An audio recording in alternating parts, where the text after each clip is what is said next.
नासिक जिले के किसानों को इस समय गंभीर आर्थिक संकट का सामना करना पड़ रहा है। खासतौर पर फूलों की खेती करने वाले किसान इस संकट का सबसे ज्यादा शिकार हो रहे हैं। येवला के दिगंबर गायकवाड़ ने अपने खेत में फूलों की फसल ली थी, लेकिन तेज धूप और अत्यधिक गर्मी के कारण फसल खराब हो गई है। फूलों के दामों में भारी गिरावट आई है, जिससे किसानों को बड़ी मुश्किल पड़ गई है।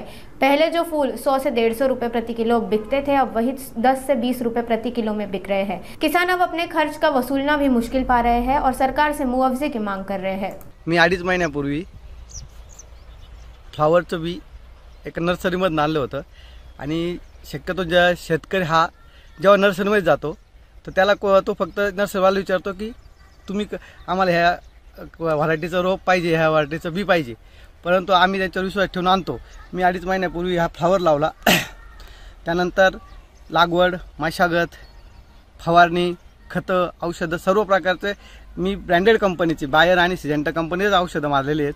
आणि हा गड्डा अकालीच म्हणजे जो गड्डा व्हायच्या आतच छोट्या वयाच्यातच जेव्हा छोटा गड्डा फुटून गेला। जनरली गड्डा हा खूप मोठा होतो, कोबीचा गड्डा त्यानंतर जास्त पाणी झालं त्यानंतर फुटू शकतो, पावसाळ्यामध्ये गड्डा फुटू शकतो, परंतु ह्या दिवसामध्ये अशा प्रकारे गड्डा फुटून जाणं आणि तोही कमी दिवसात, जास्त दिवस 2.5 महिन्यामध्येच जेव्हा आपण हार्वेस्टिंग म्हणजे पीक काढायला सुरुवात करतो त्यानंतर काही दिवसांनी फुटू शकतो, पण काढायला सुरुवातच केली, अजून सुरुवात पण नाही केली। आत्ताशी एक 10-20 गड्डे मी काढले, परंतु माझे 70 ते 75% गड्डे डायरेक्टली छोट्या पद्धतीने एक अर्धा किलो नाही पावशरचाच गड्डा, अर्धा किलो पावशर अशाच पद्धतीने असेल तो गड्डा माझा फुटून गेला आहे आणि माझं बऱ्यापैकी 15-20 हजार रुपयाचं नुकसान झालेलं आहे। आणि ह्या उन्हाळा असतानाही पाण्याची कमतरता आहे, आम्ही त्याला सर्व प्रकारचं मशागत केली। आत्ताही तुम्ही बघितलं तर आम्ही प्रत्येक फ्लावरच्या गड्ड्यावर खालचे पानं काढून वर टाकतोय, कारण तर तो पिवळा नाही पडू, खराब नाही हो म्हणून।